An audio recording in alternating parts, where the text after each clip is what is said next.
From that day, we share cafe lattes.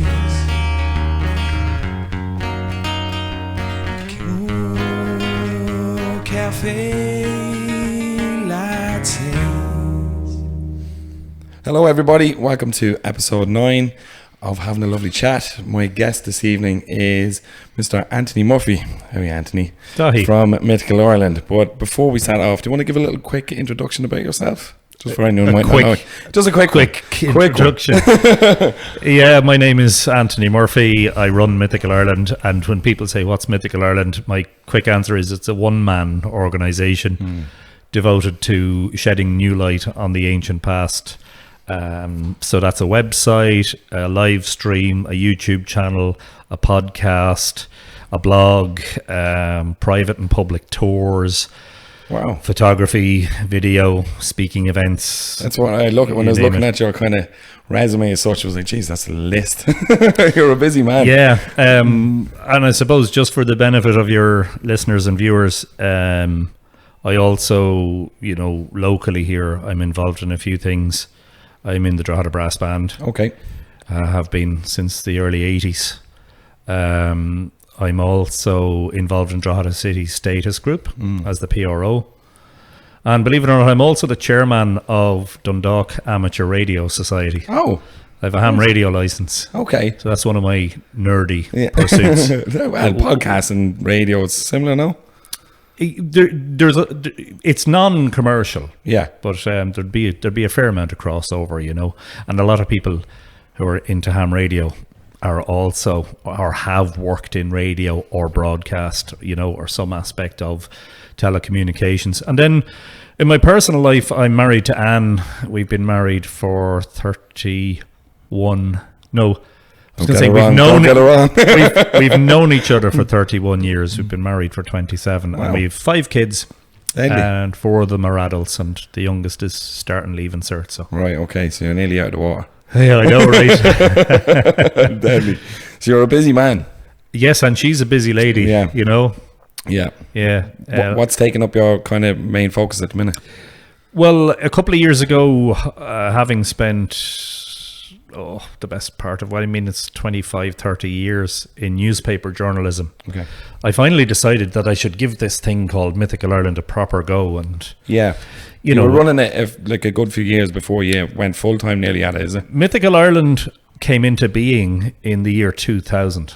So it's 25 years old this year. That's when it became a website. And I have been doing tours and writing books for years, but I finally decided to actually try and make a living from it. Because they say, and it's true, that when you combine your passion, what you really love doing, with your work, then you actually don't feel like you're working. It's so true. I agree. The only aspect of it that I don't like is the business side of it and keeping tabs on all the figures and having to do an annual tax return. I'm with you on that, mate. Which is happening right now. That's the bit that isn't fun. But yeah. Other than that, it's been. So it's a good 90-10 good. Yeah. But imagine, all the people out there, and if I could speak some words of inspiration and encouragement, it would be if you really love something and you're really passionate about it, there's no reason generally that you can't turn that into a career or a vocation for yourself. Make a living from it, and I heard that so many times over the years, and I suppose lack of confidence and other things, lack of self-belief that would have held me back from doing it. But I think once the pandemic came around and upended everything, coming out of that again, I was asking myself serious questions like, are you going to spend the rest of your working life working in journalism, which is not rewarding for me today like it was when I was again, your listeners may or may not know, I was the editor of the Drogheda Leader newspaper for a time. For about 5 years, back in the early 2000s, And after that, I was the editor of the Dundalk Democrat newspaper. Oh, right. A Drogheda man Oh, in charge of a Dundalk newspaper. So that was interesting. which one were you biased towards? Neither on both. Yeah. It depends on who's listening. You know, but I happen to have some Dundalk roots. My father's parents were both from Dundalk, rather controversially, which is a great card to wave when you're down in Dundalk. But look, despite the rivalry between the two towns, or the town and the city, which Drogheda now is really, just not on paper. Yeah, Dundalk people are like Drogheda people. They're quite sound, and they're proud, which you can completely understand, you know, and they're fighting their own corner, and they've done that very well. So I think you know, there's a bit of jealousy between the two for various reasons, but by and large, I think a lot of it's just banter as well, is it? Like, I think so. Yeah, you know, I don't think it's actually, well, I don't know, my mate Noel Gregory might kill me for saying that. He's a big Drogheda United fan, so... no, when it comes to sport, it's very different. It's very different. Yeah, the lines are drawn very clearly, you know. Yeah, so, talk to me about Mythical Ireland. What's your fascination about Mythical Ireland? Well, years ago when I was young, my father came home one day with a book about Nowth, which was George Ogan's book about Nowth. It's called Nowth and the Passage Tombs of Ireland. It was published in 1986. And I saw it, and I was like, I have to get my hands on that book. I commandeered it, which is another way of saying I stole it, because I figured it was just going to end up on a bookshelf gathering dust with my dad's other books. Right, okay. And I was reading through this book and looking at the photographs, and it struck me that we had on our doorstep, just outside Drogheda, the equivalent of the Great Pyramids. Yeah. And the revelations that were being made in that era, you know, following the excavations of Newgrange, which were still continuing into the 80s, and George's excavations at Nowth, it was like fascinating. Now, that fascination, that's what it was. It was a fascination. I'd been on a school tour of Newgrange and Dowth, like sometime in the early 80s when I was like 7 or 8. And I had memories of climbing up to the top of Dowth and feeling as if I'd been on top of a mountain, you know. Yeah. And if you had said to me, you know, 30 years ago, you know, you're going to not only, you know, have a website and a big presence on the internet about this, but you're going to write books about it. Yeah. And you're going to travel to different parts of the world talking about it. I would have said absolute nonsense. I would have said, but sure, that's all the experts are there. Sure, what would I have to offer, you know? And it turns out that one of the key pathways into all of that was astronomy. Okay. Because I'd been interested in the sky since I can't really remember, 7 or 8 years old. And I'd been fairly passionate about that. And then Richard Moore, who a lot of people would know in Drogheda as an artist, approached me in 1999 and said, I think there's a lot more astronomy, you know, there's a lot more astronomical alignments at those monuments than the official record has so far said, because I suppose the academics were very focused on the sun and the solar alignments, which are undoubtedly very important. But there was no mention of the moon and the stars and the other planets. And that really grabbed me, the idea of, well, let's investigate that. Yeah. And so Richard and I we formed a friendship and began researching. And almost 8 years later, in November of 2006, we published a book together, which is called Island of the Setting Sun, in Search of Ireland's Ancient Astronomers. Okay.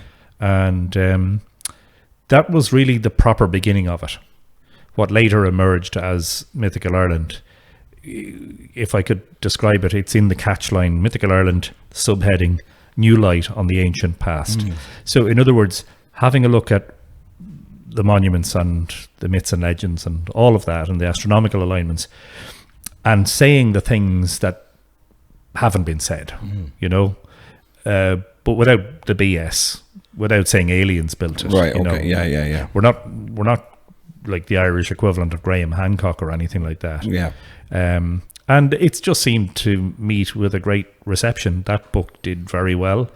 Is still in print. 19 years later. Wow. It's still in print. You can probably get it out at Newgrange and stuff, can you? Yeah. Yeah. And I've written and published 9 other books since then. Brilliant. But that was the proper start of it. And Richard coming into me when I worked in the Drogheda Independent back then in Shop Street was really the key moment that sparked it all. And I find actually as time goes on, you know, you think you get bored of something after a while. Yeah. You know, like I'm at this point, I think I've gone as far in the journalism career as I'm going to go. You know, I've been the editor of two different papers, so it's not really any further you can go. That's probably the top of kind of what you can go on that, really, is it? Yeah, unless you become an owner. But don't Well, don't have the finances for but that just technically yet. You're an owner of something else, you know what I mean? Yeah. But 26 years after meeting Richard, it's 26 and a half years now, I find that I'm just as deeply enthralled by the whole thing as I was back then. Yeah. You know. And did you find, because I remember reading something with all the ancient passageways that they actually line up to Orion's belt, is that correct? Yeah, well, so there's some different levels of thinking on this. The really extreme ones are that, you know, the monuments are laid out on the ground in reflection of constellations. I'm not sure I'd go that far, but I certainly think Newgrange has an Orion and particularly Sirius orientation, because Sirius is the brightest star in the night sky. And there are about, depending on where you are in the world, if you've got a dark sky, you can potentially see between 6,000 and 7,000 stars with the naked eye. So the brightest of all of those is Sirius. Now, there are brighter things, Venus, Jupiter, Mars at times, and the moon and the sun. But in terms of the stars, Sirius is the brightest one. Okay. And at the time Newgrange was built, Sirius shared, this is the technical terminology, shared the same declination as winter solstice sun. In plain English, what does that mean? It means Sirius was rising in exactly the same place across from Newgrange as the sun did on the shortest days of the year. In other words, if you were inside the chamber of Newgrange and you were down at floor level looking out through the roof box, you could see Sirius. Okay. And potentially, you know, back then with no light pollution and no atmospheric pollution 5,200 years ago, potentially the light of Sirius could actually be seen in the chamber. Okay, right, yeah. Which I think would have been extraordinary. Yeah, that would have been cool.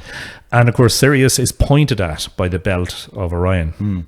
Something I realised as a young astronomer in the back garden, in the Cord Road, where in the wintertime you would see Orion slowly rising up over the Boyne Viaduct, and its belt stars would be there in a row, and you would know that Sirius would be about to rise when it got so high, and Sirius would rise above the Boyne Viaduct at the end of a row of trees. I had a way of marking where it was going to appear, and I didn't realize, I wrote this in Island of the Setting Sun, I didn't realize then that what I was doing in going, okay, that's where Sirius is going to rise, was exactly what they were doing in the Stone Age and later in the Bronze Age.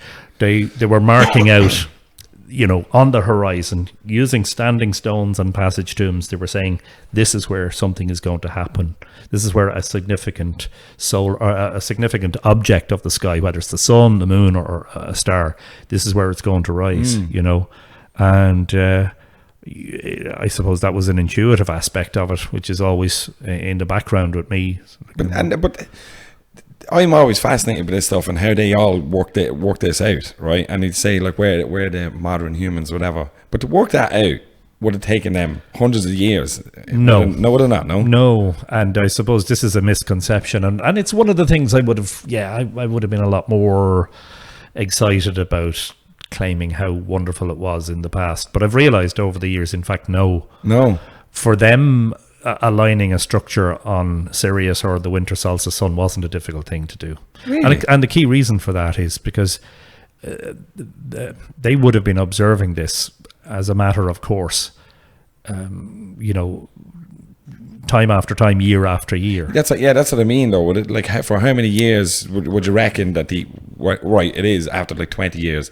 It's definitely rising from there. Do you know what I mean?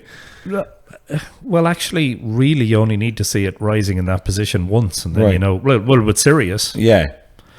you know, if it rises there tonight, after 24 hours, it's going to rise there again. Yeah. Whereas with winter solstice sun, you have a couple of weeks where it stands still. You know, where you have a time frame that you can align a monument on it. But see, here's the magic about Newgrange and many of these alignments that people wouldn't understand if they haven't done that observational astronomy that I had done as a kid Yeah. for so many years, and so many hundreds of hours under the stars on cold winter nights when everybody else was indoors watching TV, warming themselves by the fire. The nuthead, the absolute nuthead, was outside freezing himself. Right. But in fact, Newgrange could be built in the summertime Okay. by just aligning initially a row of sticks or something with Sirius, and then replacing those with stones. And the sun's going to rise in exactly the same place spot. at winter solstice. It's not actually as advanced as people make it out to be. Yeah. Because I would have thought it was like really advanced. And I don't want that to sound like I'm trying to demean those people. Yeah. You have what's really impressive about Newgrange now, Doubt, and some of the other great monuments of the past. It's not so much that. That's actually much easier to do than people think. It's this. How do you coordinate hundreds of people to carry materials in the form of rocks and stones across vast distances to come to Newgrange to build something like that in an era before technology, before metal, before the wheel, before horses and carts, before roads, when Ireland was still very heavily forested? How do you coordinate that? You know, Newgrange is clearly one of those structures that requires at least hundreds, if not maybe several thousand people to build. Yeah. For me, that's far more impressive than, isn't it amazing that they were able to line it up towards the winter sun? Actually, no, when you understand the astronomy. You know? And how do you think they did it? I think if you've enough people, you can move mountains. Yeah. I really do. So there's a late Neolithic phase at Brunebonia, and I have a special interest in it. Okay. And the reason I have a special interest in it is because just over 7 years ago, in July of 2018, I made a fairly major discovery close to Newgrange. Dronehenge, is it? Dronehenge. Yeah. And that, myself and Ken Williams, and later the National Monument Service, in their helicopter photo survey, we picked up a whole load of monuments and structures that we didn't know about previously. Prior to that, what was that like? I'd say you were just absolutely amazing. Yeah. For long months and even several years afterwards, I would wake up sometimes and go, "That was all." Someone's going to slap you in the face now and say that was a dream. Yeah. Wow. But that phase shows us something about Brunebonia. It shows us that a vast complex of monuments was built in a short time frame. Now, this is hundreds of years after Newgrange, possibly 300 to 600 years after Newgrange. But because of the vastness, these are timber monuments. So instead of hauling stones around the place, they're chopping down big trees with stone axes, stripping them and carrying them to this site, digging deep holes in the ground. Like, I'm talking holes that are a metre wide and between a metre and 2 metres deep with stone tools. Right, yeah. And at the time I asked, shortly after these discoveries, I asked the archaeologist Steve Davis in UCD, could you calculate how many post holes there are at, Dronehenge and the other timber monuments? And he said, yeah, it's something of the region of 4,000. What? And if you think about it, if you're building timber monuments, right, those monuments are only going to last as long as the timber is going to stand before it rots.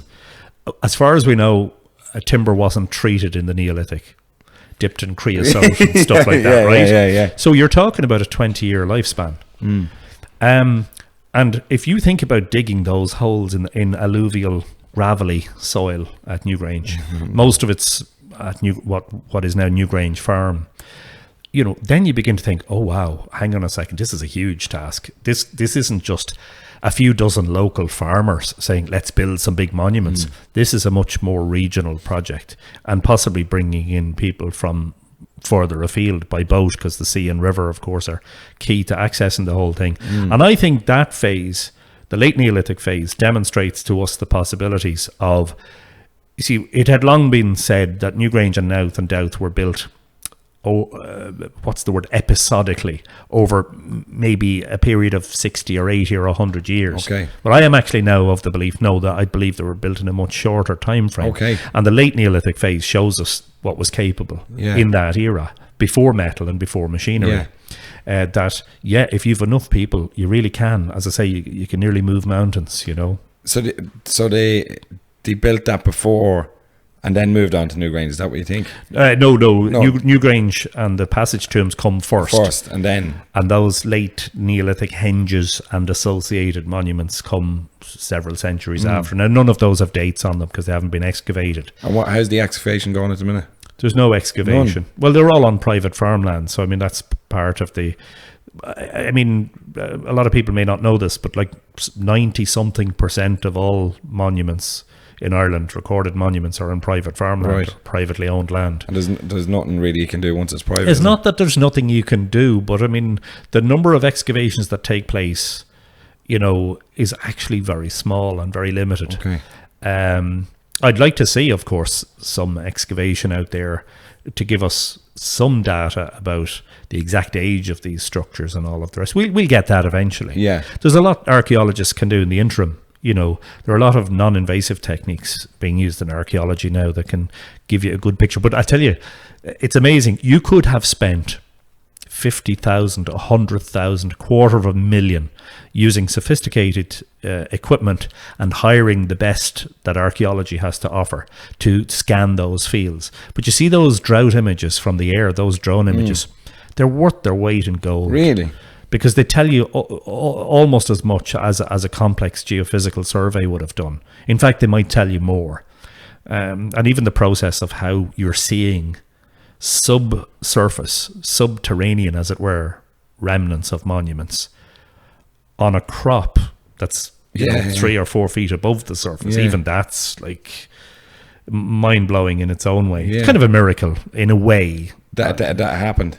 Well, it's not a miracle, but you understand there's a science that can explain and the timing of it as well. Like, were you just like flying over there just by chance with the drones, or were you just...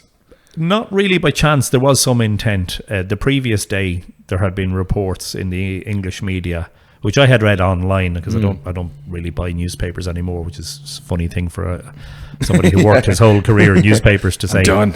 You know, but that drought conditions in Britain, especially in England and the south of England, had revealed a lot of previously unknown monuments from the air. And I was like, here's an opportunity. Now, I didn't expect, nobody, myself and Ken Williams, and any of the archaeologists, we would not have expected there to be such enormous structures undiscovered at Brunabonia. My intention was to have a look at the known monuments there to see if features, subsurface features of those would be revealed by the drought. And they were, by the way. Okay. So there's an earthen embanked henge close to where Dronehenge was discovered. And it during the drought, you could see distinct features of it that hadn't been visible in any aerial photography before. Right. Okay. So absolutely that was part of the intention. Yeah. And it's always in the back of your mind, hey, who knows? Maybe I might find a little ring fort or something that people hadn't seen before. No, a late Neolithic henge, a sophisticated, complex geometric structure spanning 154 meters or what's that, 530 feet or something like that. How far down do you think you'd have to go? Do you remember I was saying to you earlier, these post holes? Well, the depth of them would depend on how high the post is above the ground. But you're talking, according to the archaeologists that I've spoken to about it, at least a metre and possibly 2 metres deep. So if you imagine a lot of those fields, and this is true for so much of the east of Ireland, they've been tilled not just for decades, but actually for several centuries. But actually, something I've learned in the world of agriculture, working for the Farmer's Journal, believe it or not. Okay. The experts there in tillage tell me that the modern plough only turns over, I have to give this, I'm still old fashioned, I still use miles and I still use inches and feet, but they would only turn over 6 or 8 inches of soil, whatever the equivalent, a maximum of 20 centimeters of soil. So that plough zone, as it were, immediately beneath the surface, that's all disturbed. Yeah. But everything from there down hasn't been disturbed for thousands of years. So what you're seeing on the surface, as I said, are those subsurface remnants. Yeah. I'd say the maximum extent in terms of depth is something like 2 meters. I'd say if you go down before any lower than that, you won't find anything. Yeah, and how did you? Who coined the Dronehenge name? So the day after the discovery, like myself and Ken went back to my house, and the discussion was focused around what are we going to do now? Yeah. And the official way to do things is to fill out forms and report these things to the National Monument Service. But I'm a journalist, and one of our mantras in the newspaper industry was don't sit on a story. And that means don't hold on to a big story in the hope of gathering more information about it and then releasing it. Okay. Why should you not sit on a story? And the other half of that mantra is don't sit on a story because it'll blow up in your face. Yes, a rival publication will have it the next day.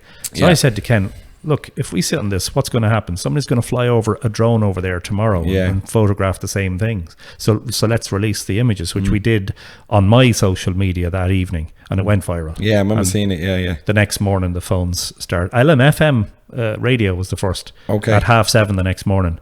Can we do something about your discovery? Yeah. And that started the media thing.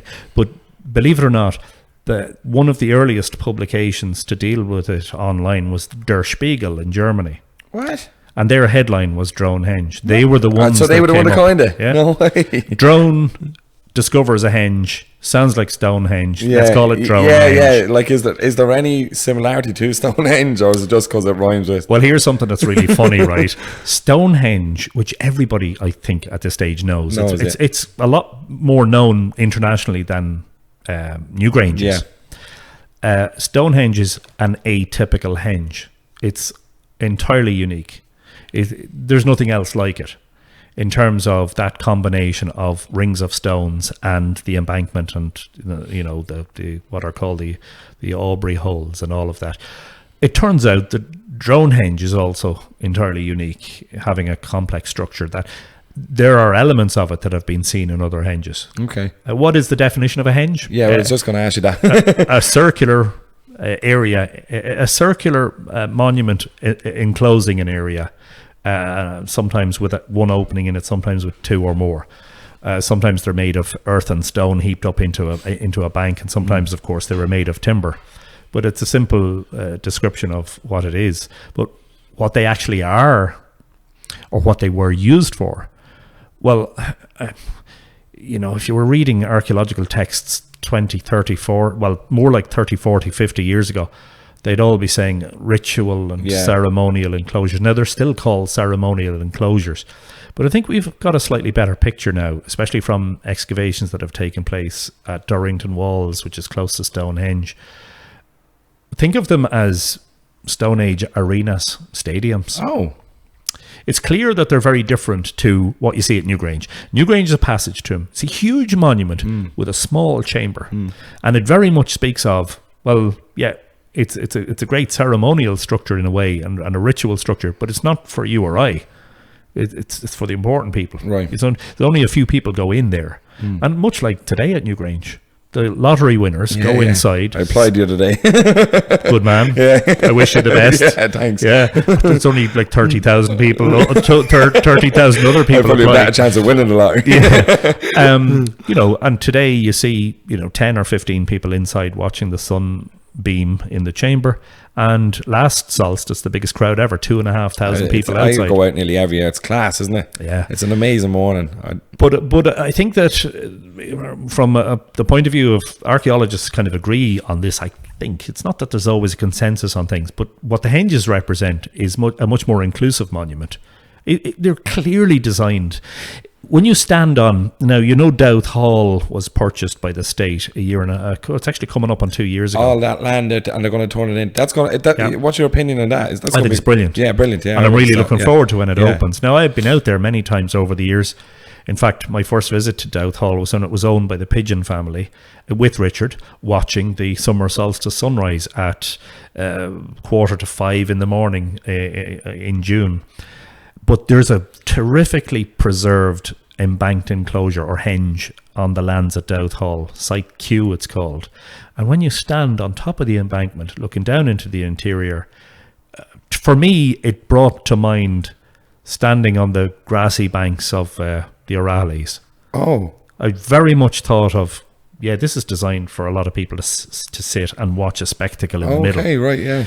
And then years later, and I've written about this in a couple of my books, when looking at the myths and legends associated, especially with Newgrange, here are references to the gods, the chief gods of Newgrange, standing on top of Newgrange monument, looking down at, and I'm quoting, the boys playing in the playing fields. Oh, right. And playing fields is translated from the Irish clihemai. Clihepella is how we still say a game, and magh for a plain or a flat area, literally sports fields. So I think I certainly have put forward this idea as to whether it's got common acceptance in archaeology. I don't really care, to be honest, because for me it's like making a connection. The myths that were written down 800 years ago in the Middle Ages, describing a view that had vanished several thousand years earlier. For me, that's amazing if that turns out to be exactly what happened, that the monks who were writing these stories down around the 12th 13th century AD were being related these stories by the bards, and the bards, their whole class of people, had passed on these stories for not just hundreds but thousands of years, because those whatever about the earthen henges, which a few of them are still visible from Newgrange, there's a whole series of timber or impermanent henges that vanished, probably within a generation of being built. So they were gone by the time the Bronze Age arrives, but yet they're being remembered in the Middle Ages. Right, AD. yeah. So for me, that's absolutely fascinating. It's like, why? Well, it preserves an aspect of the monument complexes in general that has long been widely commented on. The idea of seasonal gatherings. A lot of them are Lunasa gatherings at the beginning of the harvest, but there are some that are Samhain gatherings, the end of the harvest, the beginning of winter. What we still celebrate today is Halloween. And it, in the myth of Newgrange, Tuchmark Etain, the wooing of Etain, we have this description of Elkmar watching the boys at play in the playing fields, and later Angus Og, who takes Newgrange from Elkmar. The next year at Samhain, he's doing the same thing. He's the one standing at Newgrange watching the boys playing in the playing fields. Okay. Now it says thrice 50. Sometimes this number pops up in Irish myth very regularly, and people always say thrice 50, 3 times 50. Does that literally mean 150? And the answer is no. That is basically a medieval way of describing an uncountable number. Oh, right. Okay. So if it's too many to count, just say thrice 50. Right. Okay. How many was at the concert? I don't know, thrice 50. It was just thrown out as a large number. So I think at least there's a possibility here that the myth written down in the Middle Ages refers to events of the late Neolithic. That's what I'm saying. Okay. And now I'm quite sure a lot of scholars, especially in medieval studies, would disagree with me on that. Right. But I don't care. No. I've gotten to the point. I'm great friends with a lot of archaeologists. I've great friendships. They haven't quite built up so many friendships in the area of medieval studies, but the feeling has been over the decades that, because the monks were the ones writing the myths down, that there was... Sorry, but when you say myths, what do you mean? Mythology. No, I know, but like what one specifically? Like, because when I hear myths, I think of like the Salmon of Knowledge, and And all those stories, is that would include the salmon? Is that what you're referencing? That yeah. Well, people might be familiar with stories of the Tuatha De Danann, the Fomorians, and the Milesians. But there's a lot of myths and legends. Yeah. We reckon, I think there's a total of something like 300 manuscripts. Now, these aren't all complete books, because obviously they're very old and they're made of vellum, and in some cases parts are missing and damaged, and they've been preserved very well, considering when you consider the Anglo-Norman invasion and what happened to the clans who were in ownership of these things originally, and what happened to them and where they went, and some of them are in libraries in Oxford and further afield on the continent. Wow. But that's only a fraction of what the scholars think now, that what has survived is only around 10% of what was there originally. So 300 manuscripts, so originally something like 3,000. Wow. But we're very lucky to have access to that material because of the diligent work of monks working in cold scriptoria in monasteries, working by candlelight. Remember, back in an age when we didn't have such thing as Specsavers and eye care, and working in cold conditions, transcribing these stories that were being told to them by the bards. Now, here's the big thing about what I was referring to earlier about the medieval scholars. They would say it's a very heavy influence here from the Bible and Christianity in the stories, because these stories were ostensibly pagan. Yeah. And it made the monks very uncomfortable to be writing essentially about deities, especially when they were writing about the Tuatha De Danann. Yeah. And so they had to find a way of writing this stuff down and transforming it in a way that would just about allow it to pass, scrutiny. Would you make them nearly like they're real people as such, rather than... Yeah, that's what they did, actually. Yeah. And they also made them fallen angels and demons and all sorts of stuff. Disentangling, and this is something Lara Cassidy has said, she's the geneticist who's studied the ancient DNA at Newgrange, and it's interesting to hear a geneticist saying this rather than a medievalist, but she said disentangling what is original from what has been interfered with is a complex task, and I agree with her on that. But when I see references in the myths of Newgrange to the deities standing at that monument looking down on the playing fields which have big crowds in them, if that can't be explained by the henges, then what else is the explanation? I'd like to know that. And of course there's a caveat with this. I don't know if we're ever going to have any certainty about any of this stuff, because remember that the first writing didn't happen in Ireland until about the 6th century AD. Like, all of these stories were transmitted by word of mouth, by orally, and that was the entire culture.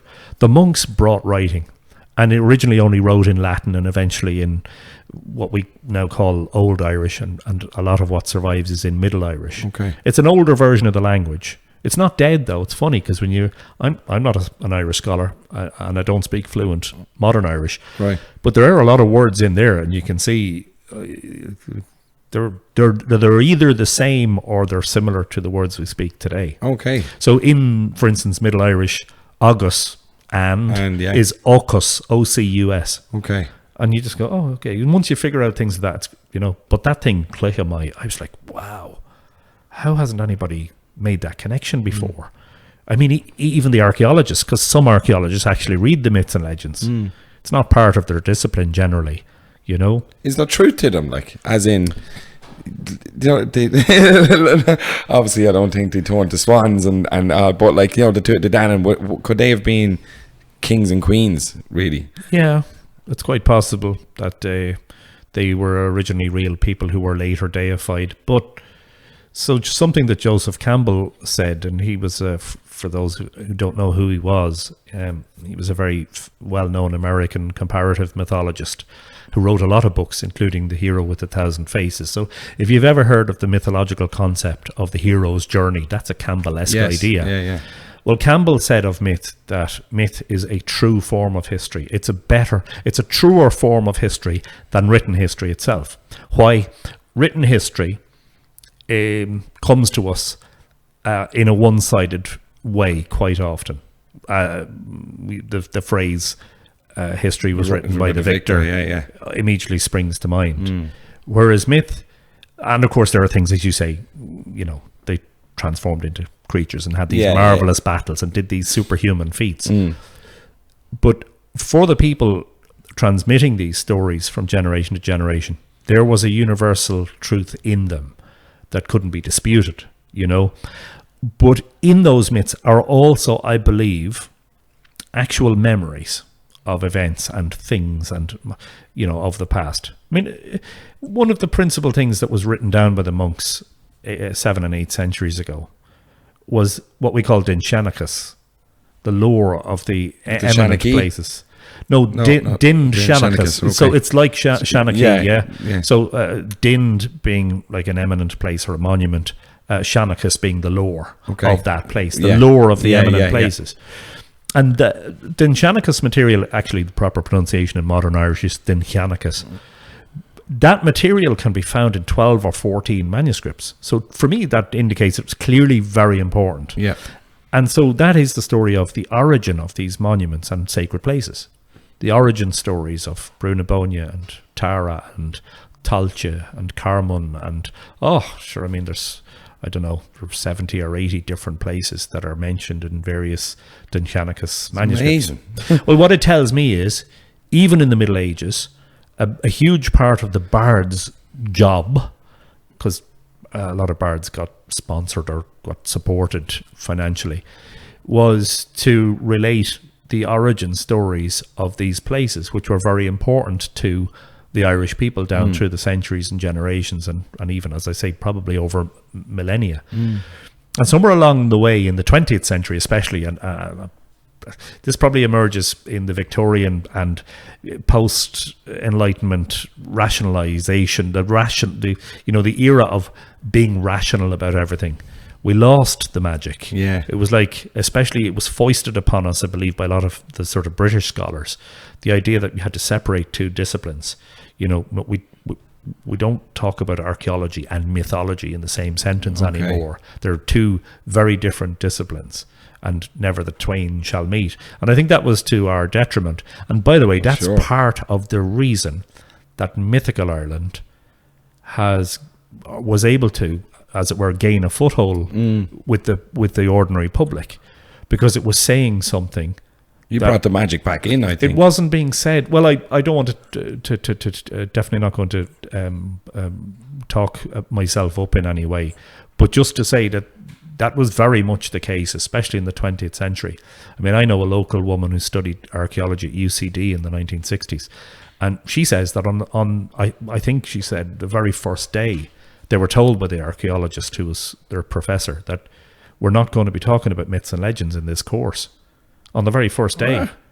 It's not part of what we talk about, so just don't even think of talking about it and mentioning it. And I thought that very strange. That is strange. Because if you go back to the Middle Ages and you ask the most learned and the most respected people in society from the point of view of transmitting the lore, they were talking about the monuments, but they were also talking about the myths of the monuments. The two things were inseparable in the Middle Ages, and probably had been for centuries beforehand. So why did we suddenly lose that? We're coming back to it now, thankfully. Yeah. Thanks to you. Well, thanks to a lot of people. There's a rising interest in pre-Christian Ireland in particular, sacred sites, Irish language, culture, music. Yeah, there's definitely a revival of it all for sure, and, which is great. I think it's great to see, but in tandem with that is a rise of interest in myths and legends. And see, it's very easy to be dismissive about myth and folklore and stories. And sure, look, hundreds of years ago, people gathered around a fire and that's all they had. This is the Middle Age or early medieval or late Iron Age, probably all the way back to the Stone Age. This is the equivalent of Netflix, or sitting down playing streaming games with your friend on the Xbox, or But sure, it's not that long since we have TV, really, in comparison. Like, you know, when people used to come around to the houses and tell stories and stuff like that. well, like, that's a very, very good point, because it's something I've given a lot of thought to, because people might be under the impression that I've been a folklorist all my life, and I haven't. I did hear a few stories when I was growing up, but by the time I was growing up, you know, in the 80s, I was born in the 70s. Already, that tradition, especially in the east of Ireland, not so much in the west and the south, in the urban developed Pale in the east, it had largely become a thing of the past.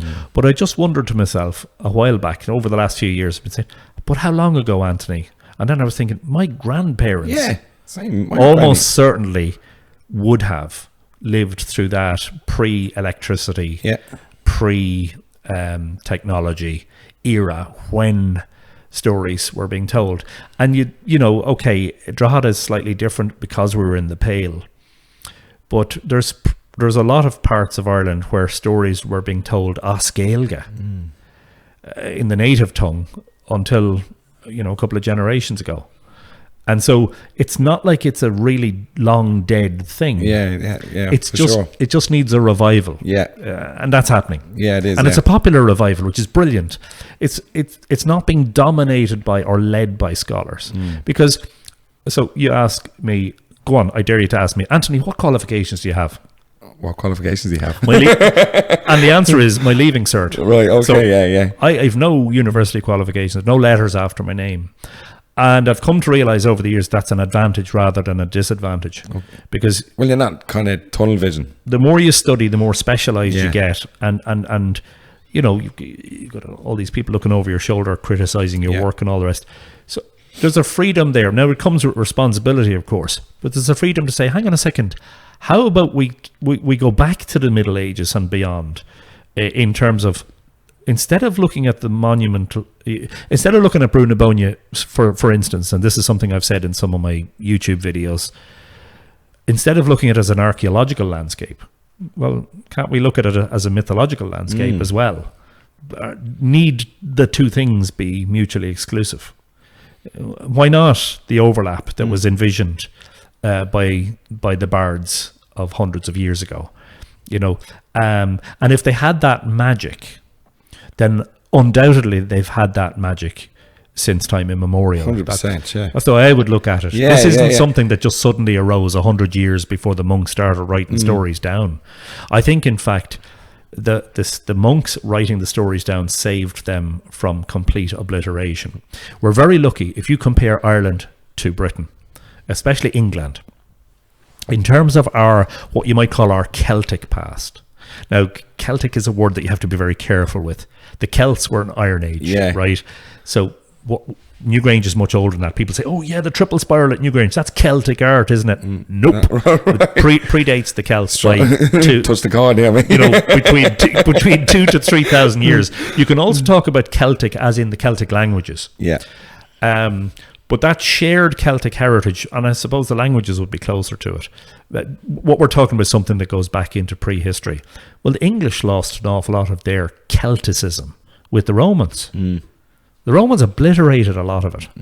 Now, it came close to happening here. Not so much the Anglo-Normans, but particularly the English and the plantations and the mass evictions and then the famines and all of that.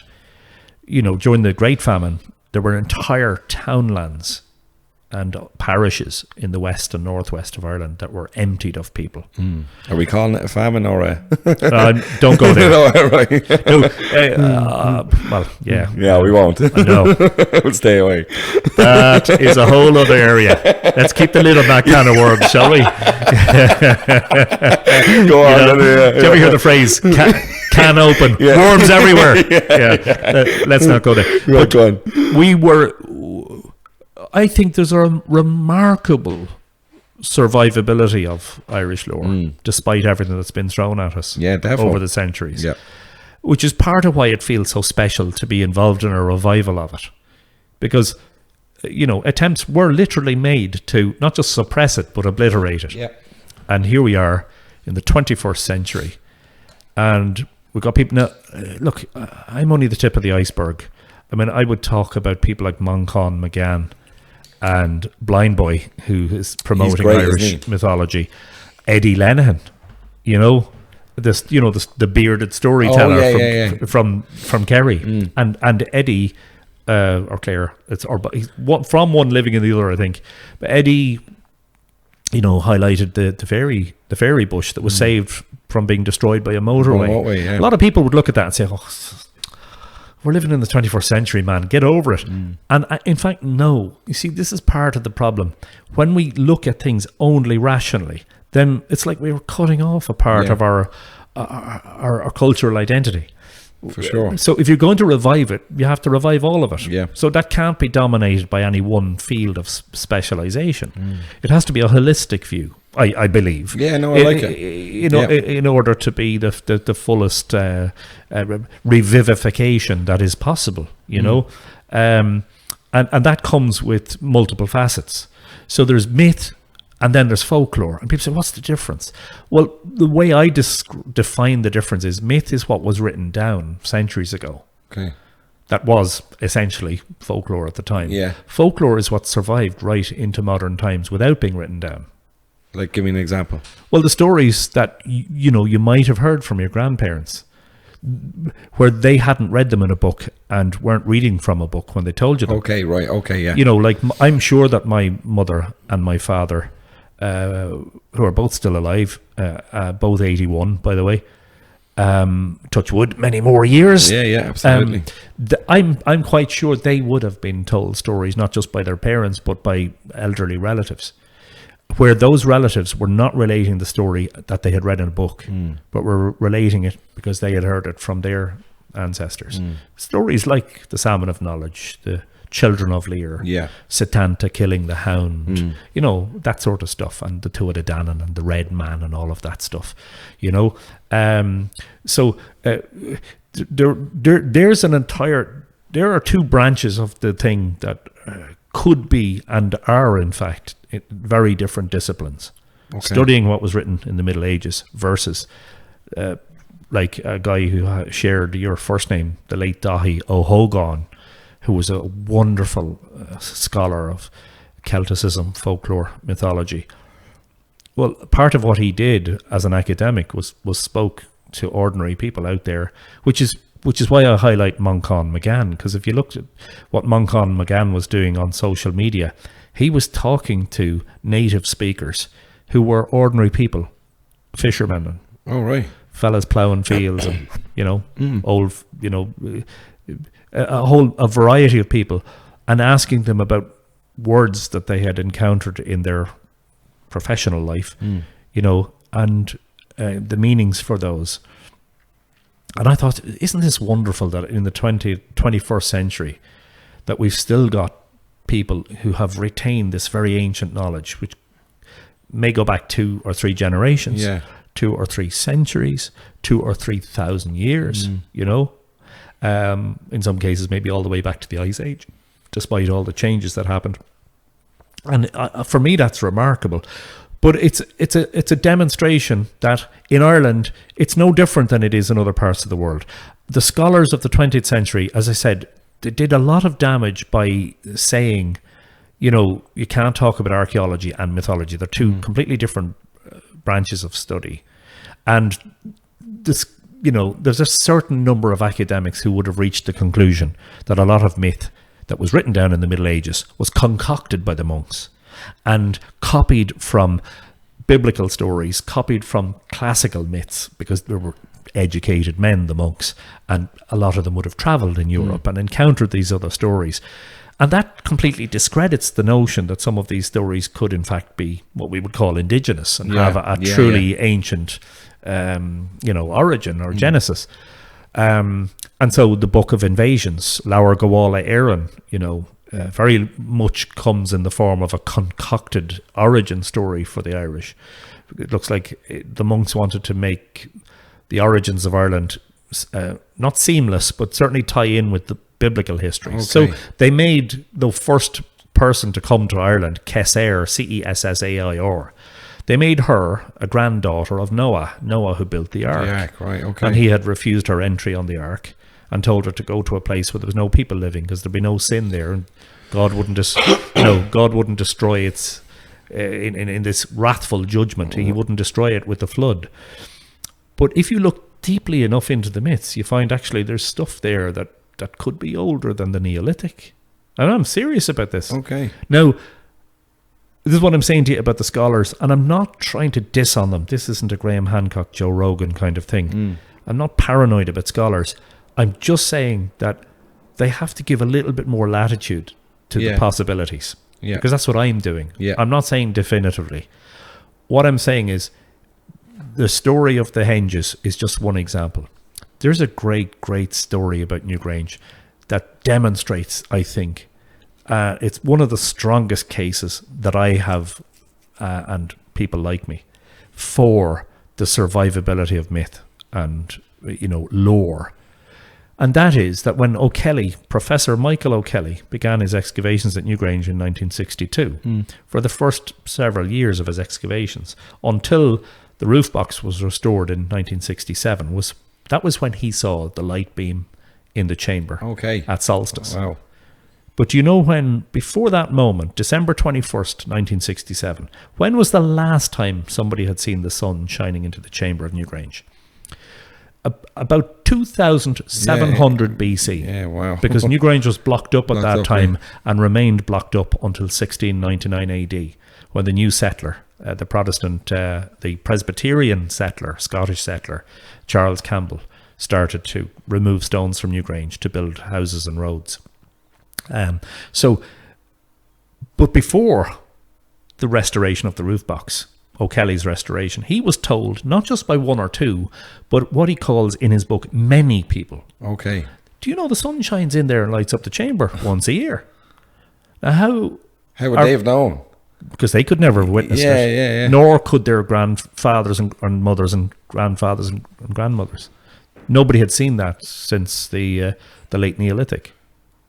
So we've archaeologists who are roundly convinced, with very little doubt, that Newgrange was blocked up for over 4,000 years. And then, in the 20th century in particular, we've got a branch of academia telling us, no, these stories don't go back into prehistory, really. They were just sort of copied and fabricated by the monks.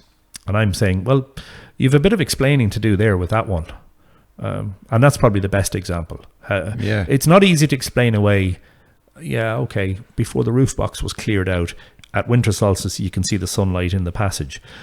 But it was more specific than that it lights up the triple spiral in the chamber. Right. It's a very specific memory. Yeah. And here's the incredible thing. They couldn't have known... They couldn't have proven that, but yet they continue to pass that story on. That's mad. Well, it's four. I think it's something like 4,004, 2,700 BC, 2,700 plus 1,700. Yeah, 4,400 years. And another example. So, if your listeners are in Drogheda, you might have seen the 8th mythological mural that was painted at Scotch Hall recently, Yeah. and that features Balor. Yeah. Well, this is a story that Richard Moore and I related in Island of the Setting Sun, which we first published in 2006. A story that was told in Skerries in the first decade of the 1900s by a woman called Mary Halligan. And she was talking about how Balor was trying to steal the magic cow Glasgoblin from Ulster and bring it down to Leinster. And how everything was going well, the cow and its calf. And he made the calf go ahead, so that the cow wouldn't look back for it. Okay. Because if the cow looked back, she would see that they were far from home, you see. Right. Everything went well until they crossed the River Boyne. Yeah.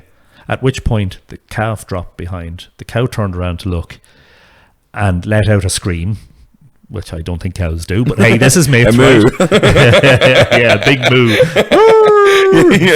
And Balor opened his great eye to see what was going on. And of course, Balor's eye, his single great eye, was very destructive. It had two different properties which were bad, malevolent. One was that it could make everything set on fire, and the other was that it would turn you to stone, a bit like the Medusa myth. Kind of job, yeah. So when he opened his great eye to see what was going on, he turned them to stones, and they're the islands of Rockabill. Oh. There's a if you look at them from along the coast, but especially from further up from the Boyne estuary, you can see that there's two islands, and the small one is to the north and the big one's to the south. Okay. So the calf is to the left or further north. Okay, and the right. Right. But in 1999, and this is the first sort of major discovery Richard and I made, at the standing stones at Baltray, we discovered that they point to Rockabill for winter solstice sunrise. Oh, right. And our speculation, I don't know, see what you think of this, but that the sun coming up behind the islands was Balor opening his eye. And this was in part a folk memory of an astronomical alignment set down. Sets everything on fire. Probably in the Neolithic. Yeah, wow. You know? So, and there are more examples, but for me, Newgrange is the best one. Yeah. Because as far as the archaeologists are concerned, it's watertight. Newgrange was blocked for over 4,000 years. So how then, in pre-1967, how then do local people know that the sun is shining in and it's very specifically lighting up the triple spiral in the chamber when nobody could have seen that for over four millennia? Do you think there's enough being done, say, in the town to promote all this? Like, it's fascinating. Like, you know, like the history, everything. On our doorstep we have all this, but it seems I feel sometimes it goes over people's heads. Well, first of all, can I correct you and say city? City, sorry. I whipped. So the 2022 census revealed that there were 44,000 people living in Drogheda. Drogheda City Status Group's figures show that right now there's 52,000 people. Okay. 3 years, we've grown 8,000. So very much a city. Right. A city, I call it city from now on then. Well, we've breached the 50,000, which is the European Union's way of recognising a city. Okay.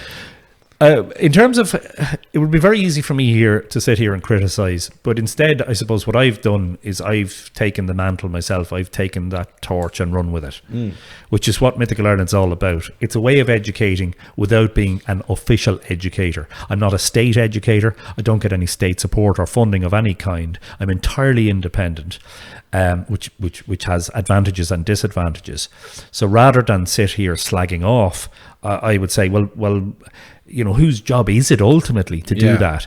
And you find with change like that it takes various government bodies and departments and various organizations to come together and talk in a way that they're not used to talking. Right. So maybe it's driven then initially by those independent researchers, writers, broadcasters, whatever they might be.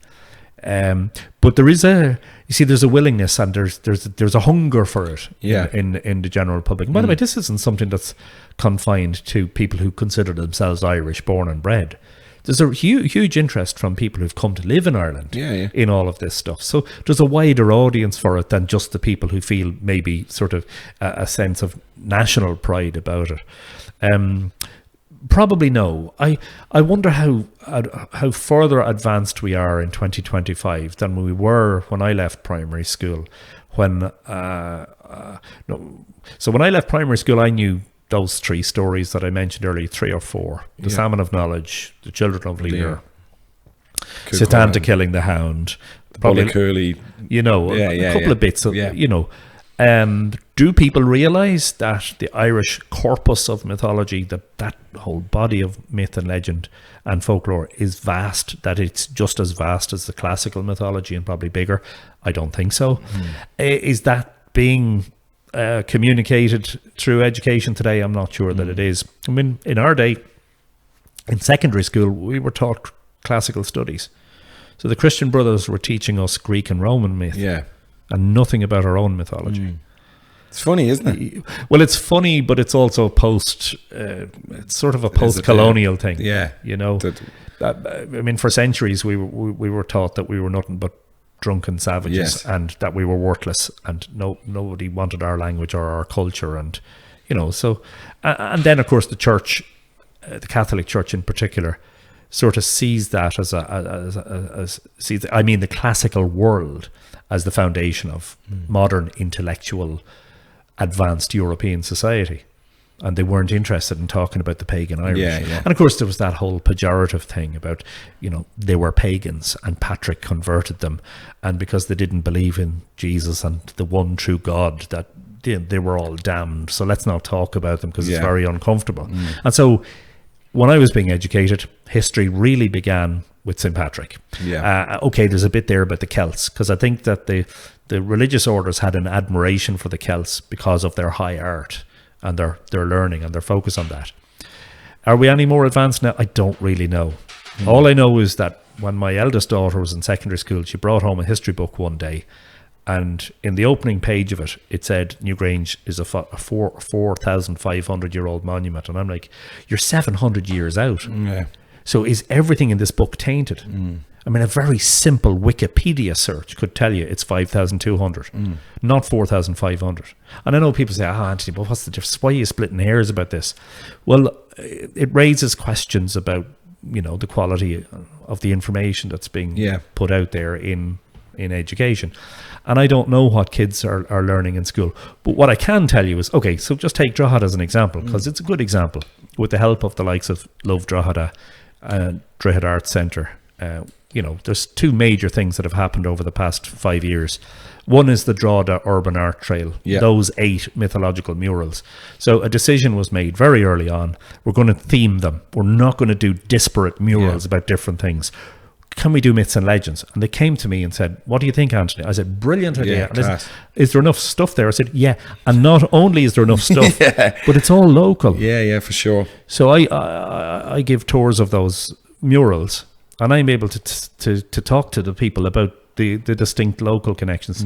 Like there's 8 of them. And in all 8 cases, we're not taking myths and legends from further afield, from far distant corners of Ireland, and trying to make them fit into the Boyne Valley. We're taking things that are already here. Yeah. And then, of course, the Lou Festival of Light, which, again, is largely focused on myth and legend. And a lot of it, from this area. Well, I have an idea that I wanted to run by you as well, of a festival. But not for obviously do the Lou Festival, but do one in summer and do it around the salmon run. If we can do something like that to incorporate the River Boyne, because I know you had a podcast about and all the stuff that's about the Boyne at the minute, and the salmon numbers are depleting and stuff like that. And I was thinking, how could you get public support and people like that? But it was like a festival around May or something like that, around that time, and incorporate all the myths. Around that, I was thinking. I like that idea. Do you know, and have it, get the kids involved, have a parade on West Street, dressed up as all the myths. Don't real that kind of like the puka style, except not the puka. Do you know what I mean? Yeah. So I don't know whether people locally really realize how important this is. So the story of the Salmon of Knowledge is known. I think I told you when I was young, I knew it. I think a lot of people did. It's a short and simple. It's a sweet story too, Yeah. But there are hundreds of folk versions of that were written into collections of folklore in the past century, particularly. But there was only one written version in the Middle Ages in the manuscripts, and it's in that collection of stories about Finn and the Fianna. But this particular book within a book, as it were, is called Macnever Ha Finn, which means the boyhood deeds of Finn. And it tells us, in combination with the Dinshanachus of Brunabonia, tells us the location where the salmon was caught. And it's Linfeach or Feach's Pool. And is that the archway? That's not. Well, it's not a million miles away, but Feach's Pool is actually located on the bend of the Boyne, beneath Rossnaree House. Right. In full view of Nouth and Newgrange. No way. Right? Yeah. It's right there. It's a few miles up the river from where we're sitting, right? So yes, absolutely. Drogheda should be claiming that. Yeah. That's our story. Yeah. We're the closest to it. Now Slane might have a little bit of a fair enough, because it's probably equidistant from both of us. But of course that ties in with the whole other thing, which is that the Boyne is a very important salmon river. And yet you're right, I've dedicated 2 of my recent podcasts to the news that the number of salmon returning to spawn in the Boyne is at an all-time low, and it has been depleting. Yeah. But it's now reached critical levels, and there's a big question over what's causing that and what can be done to. Are we allowed to talk about that for a minute? Reverse it? Yeah, of course. What is causing? It's as with all these things, it's not one thing. One thing is a lot of things. But almost certainly most of it's man-made. Yeah. It's very easy sometimes when people get passionate and emotional about things, and of course it is an emotional thing, because we forget. We cross the bridges of Drogheda, as I've done my whole life, crossing the bridge of St Mary's Bridge or the Bridge of Peace or whatever, walking over Dominic's Bridge, and you forget that down there, flowing beneath the surface of that water, is an entirely other sort of biosphere, an entirely different world. And we tend to sort of distance that as if it's another thing and it's not our concern. Take it for granted, really, I think. It's like, well, you see the birds, and you like that. You like to hear the bird song, especially in the spring and the summer. But we don't pay so much attention to that because it's kind of hidden, But down there's this very important life cycle that is actually truly amazing. And it's no wonder then that the bards of ancient times should have imagined that the large salmon that were coming back into the Boyne, they didn't know where they were gone, by the way. We know this now because we track them. But these, 20 pound, 30 pound fish that were coming back in, sometimes in the spring and the summer, that they had gone maybe 2,000 or 3,000 miles out into the ocean up to Greenland to feed. And spent a few years up there, but coming back to the same place, not just to the same river, but actually the Atlantic salmon tends to try to return to exactly where it was born, to spawn the next generation. And did you know that many of them die in the effort? No. Especially the male fish. They come back into the Boyne. Some of them, as I said, the larger ones, they can come back in the spring and spend the whole spring and summer and autumn just relaxing in the river, waiting for the floods of autumn so that they can get upriver to the spawning pools. And a lot of them die in the effort. This is their last act. It's the most amazing thing. It's so amazing. I have a book. I call it my sacred book. It's not like anything else that I wrote. It's called Return to Segish. Segish is the mythological sort of origin pool of the Boyne and the Shannon rivers. It's where it is imagined that the salmon of knowledge originally was born and spent the first couple of years of its life feeding on the sacred hazelnuts that drop down into the water, and hence the spots on the salmon's back. Each spot represents one of the kno or the hazelnuts that it had ate, and so the salmon of knowledge was a spectacularly big fish with this huge amount of spots on its back. The salmon are spawned at midwinter. I think they're spawned on the shortest days of the year in the upper reaches of the Boyne and its tributaries, and up in Loch Ramor and the Blackwater, up as far as Virginia and County Cavan. And there is a very unique life cycle. It lasts for about a year in the Boyne because the Boyne is so rich in nutrients. That can take 2 or 3 years in other rivers, less rich in nutrients. But basically, they're born in an egg sac along with thousands of others in the gravel, in the bed of the river. And then slowly that bubble, it's like frog spawn. That's their food for the first little while, and then eventually they start to feed on the little particles of food that are coming at them in the water. But then they turn into fry and then par it's called. But then there's a unique transformation that takes place in the salmon. Salmo salar is the official species name. The Atlantic salmon. There's a very unique change that happens. Their physiology needs to change so that they can ingest, as it were, salt water. Because remember, they're born in fresh water. Yeah, fresh water, yeah. And in order to go to the sea, their physiology has to change. And that happens, they become what's called a smolt, and they take on a silvery appearance. And that's when they go to the ocean. And some of them go out and go up to Norway, feed there for the best part of a year and come back again. But some of them, as I say, go way off out to Greenland and can spend several years out there. But here's the thing. there's a combination of factors reducing the numbers. Now, so I spoke in the second of the 2 podcasts I did about it. I spoke to a fisheries scientist called Ken Whelan, and he was brilliant.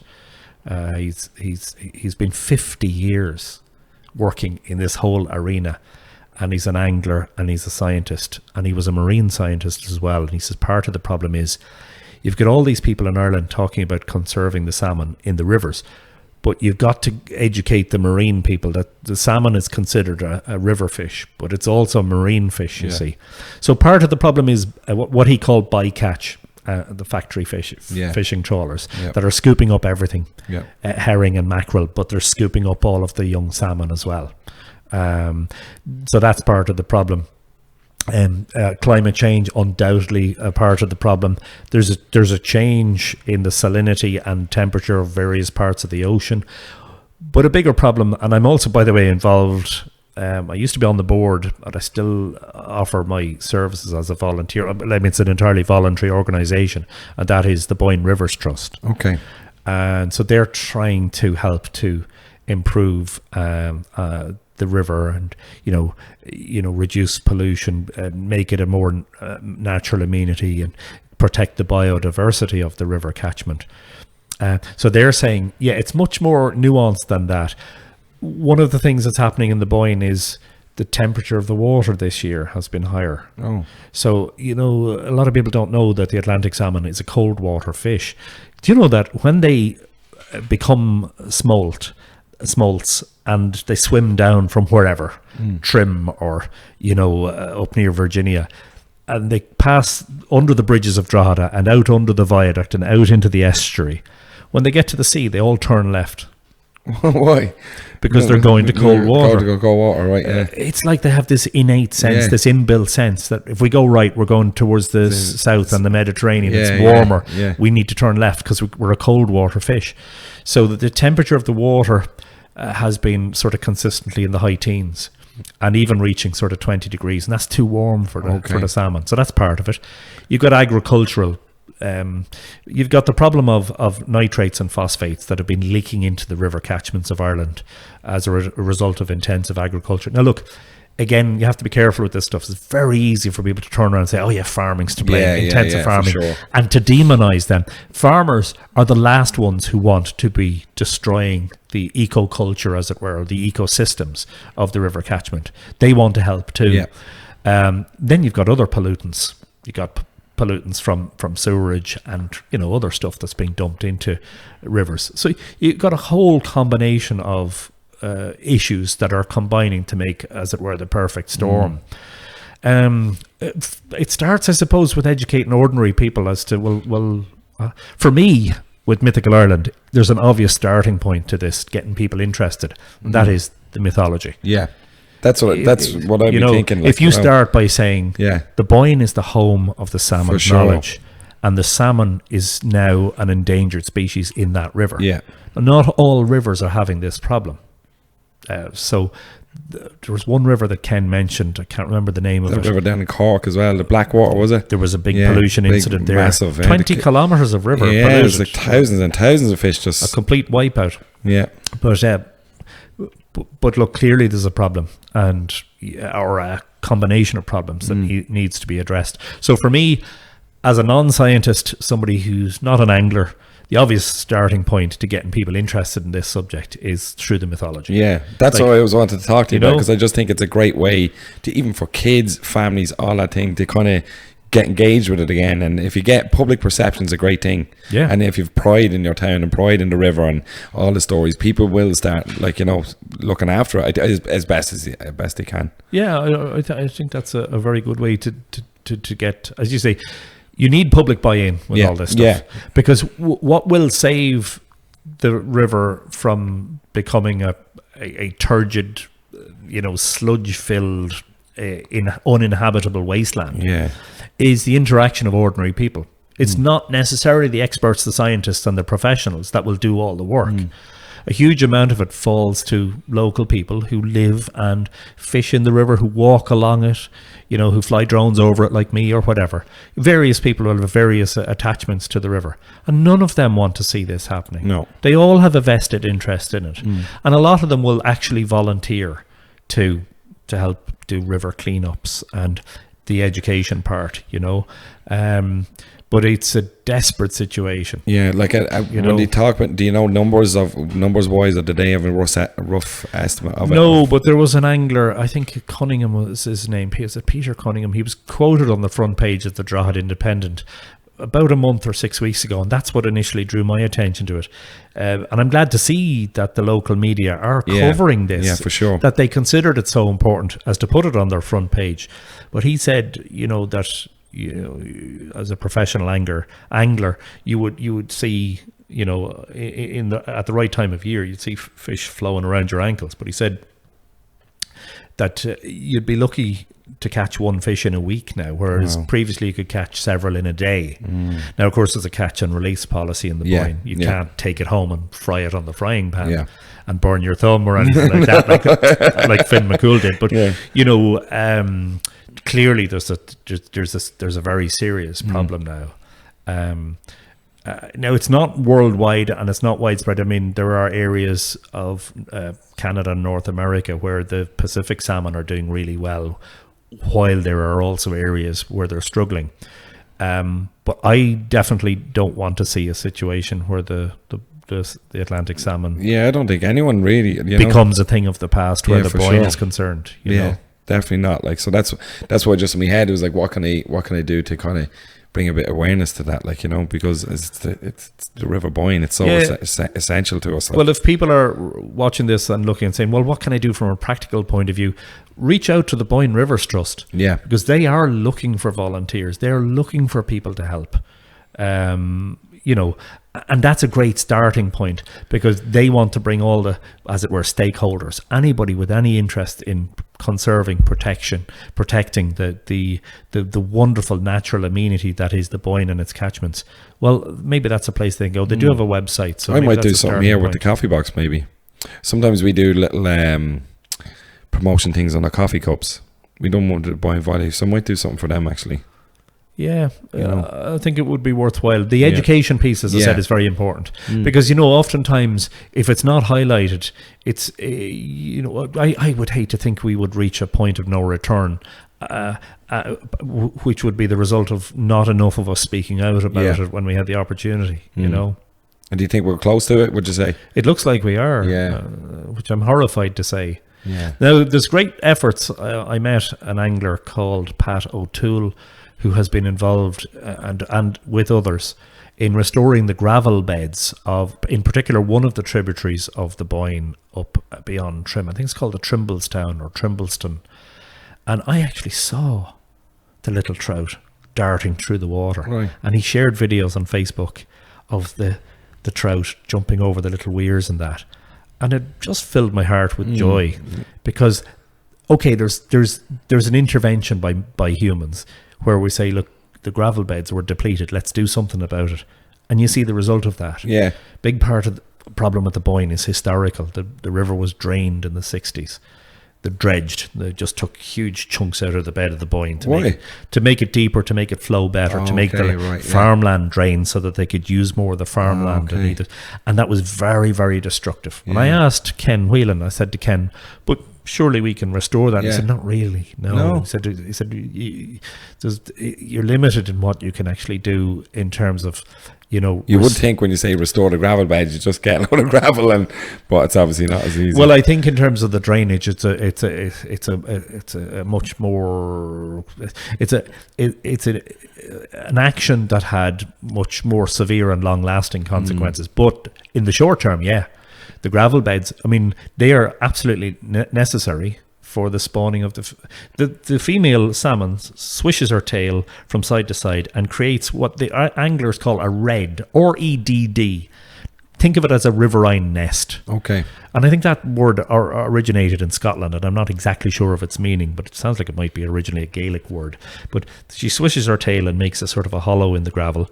She lays the eggs in there, and sort of swishes the gravel back over them. Oh, okay. The male salmon inseminates them, so there's no direct sort of sexual contact between the male and the female fish.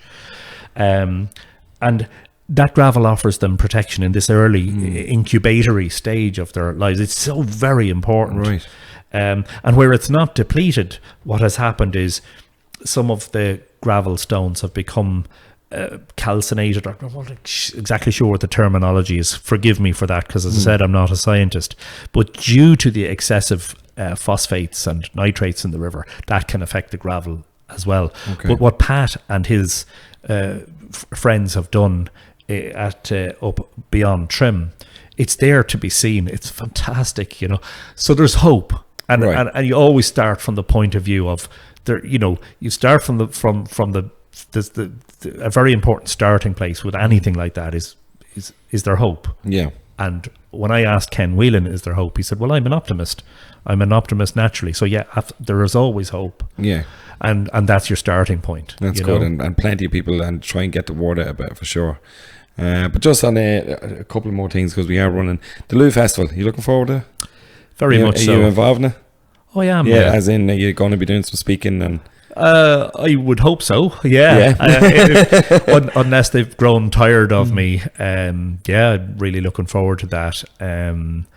So without giving too much away, there's some good mythological stuff in it, and then there's a few variations, but it's all very sort of locally focused and concentrated.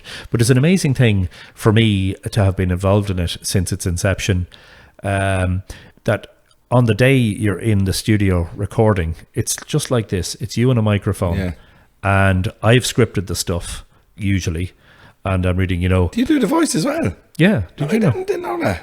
No, you not hear my voice booming out. Yeah, I do, yeah. So I sat in a studio back in, the first one was... put on a bit. This is number 4. I like it. The first one was it 2021 or 22? 22, 23, 24. Yeah, first one was 22. And so you're sitting in a studio, and thankfully it only usually took one take. It didn't have to do too much repetition. And I started reading or reciting the story of the Salmon of Knowledge. Finn had been waiting by the banks of the River Boyne for 7 years, or Finnegas, the druid, Yeah. But when you get, for the first time it was shown on the Thursday evening, St. Peter's Church, I'm standing in front of the Drogheda Town Centre, and it's twilight, and suddenly all the lights go off, and the church gets lit up, and I hear my own voice booming out of these huge speakers. Yeah. Finnegas had been waiting 7 years by the...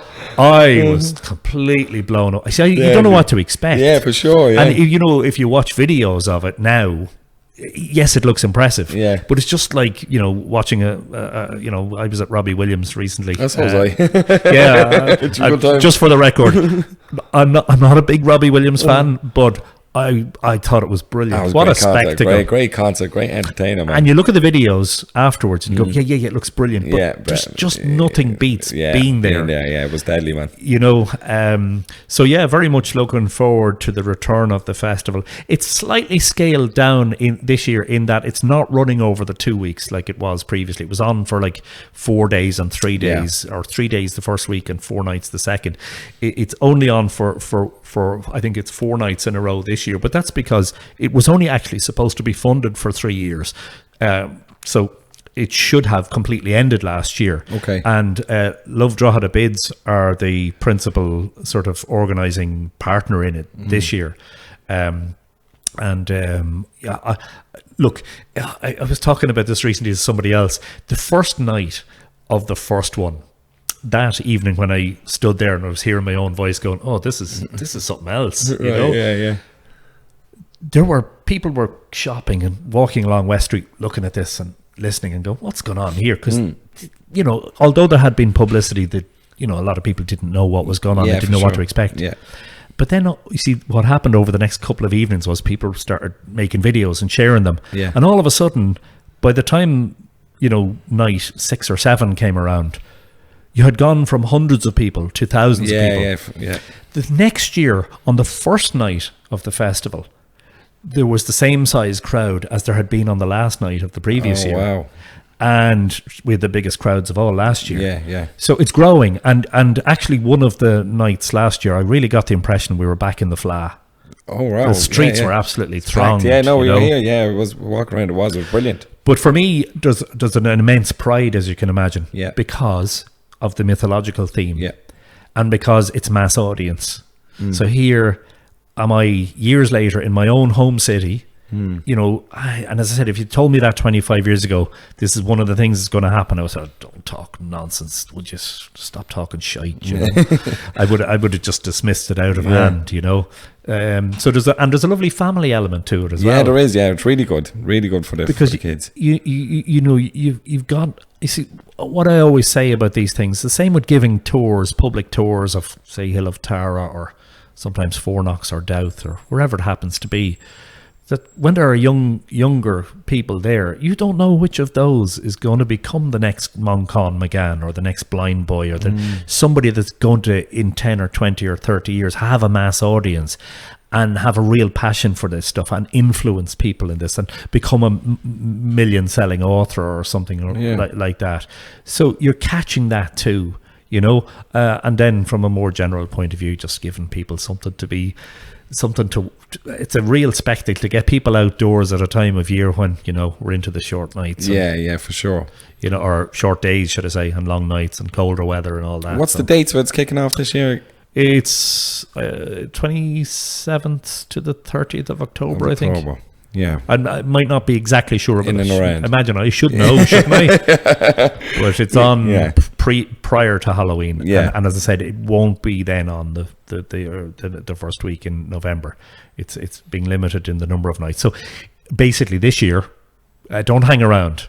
If you know it's on, go down and see it. Yeah, for sure. Because, you know. Yeah, we're going to be opening late, I think, for it as well. So brilliant. Hopefully everyone gets behind it again this year. But Anthony, I think that's all we kind of have time to talk to. I want to thank you very much for coming in. My pleasure. If you want a little sign off of where you can check out Anthony's stuff and get your books, your website. Oh yeah, that is actually very important because you know I'm trying to make a living from this stuff. Yeah, for sure.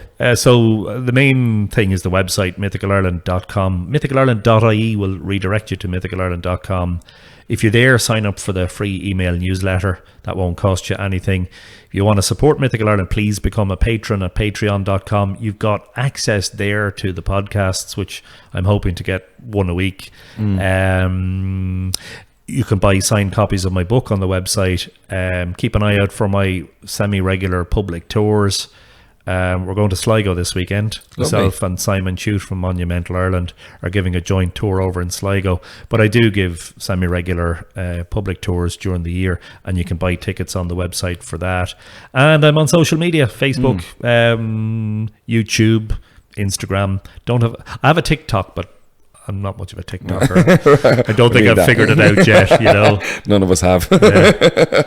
So we'll see you maybe online. Yeah, grand. Well, thanks very much, Andy, for coming in. It was deadly. We could talk to you all night, but we have to go. I don't know. My wife would tell you I could talk all night. Yeah, I love it, man. Thanks very much for coming in. You're Cheers, very buddy. welcome. Thanks for having me. Cheers.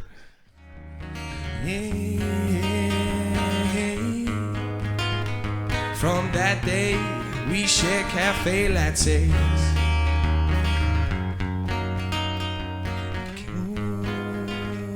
Cafe.